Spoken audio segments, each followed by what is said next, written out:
எண்ணெய் ஊற்றிக்கணும்.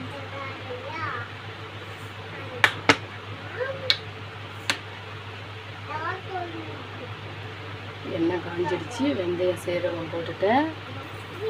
2 மிளகாய் போட்டுக்கிறேன். கடுகு போட்டுக்கிறேன். வெங்காயம் போட்டு வதக்கிக்கணும். வெங்காயம் வதங்கினதும் தக்காளி போடணும். வெங்காயம் வதங்கிடுச்சு. தக்காளி போட்டு வதக்கணும். இப்போ கத்திரிக்காயும் கேரட்டையும் போட்டு வதக்கிக்கிறேன்.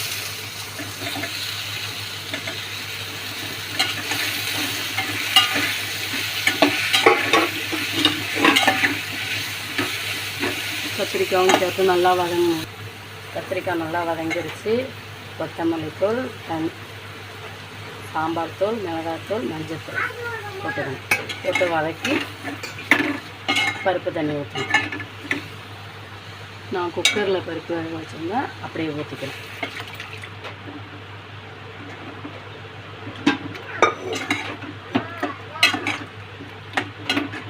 நமக்கு போதுமான அளவு தண்ணி ஊற்றிக்கணும்.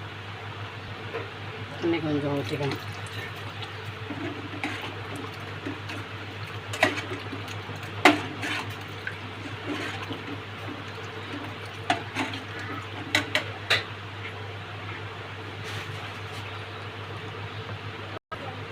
உப்பு போட்டுக்கணும்.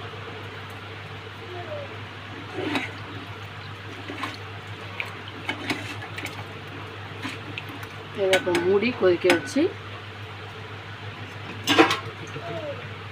புளி தண்ணி ஊற்றணும். கொதிச்சோம். குழம்பு நல்லா கொதிக்குது ஃப்ரெண்ட்ஸ்.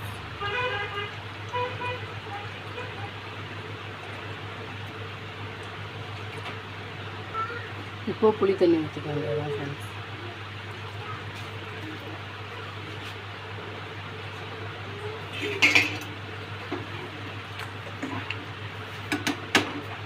கொதிக்க விட்டு இறக்கிட்டா குழம்பு ரெடி ஃப்ரெண்ட்ஸ்.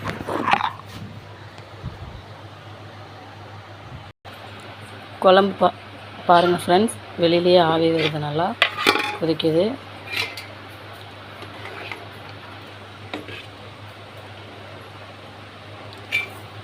இப்போ அடுப்பு நிப்பாட்டிடலாம். பாய் ஃப்ரெண்ட்ஸ், மீண்டும் நாளை வீடியோவில் சந்திப்போம்.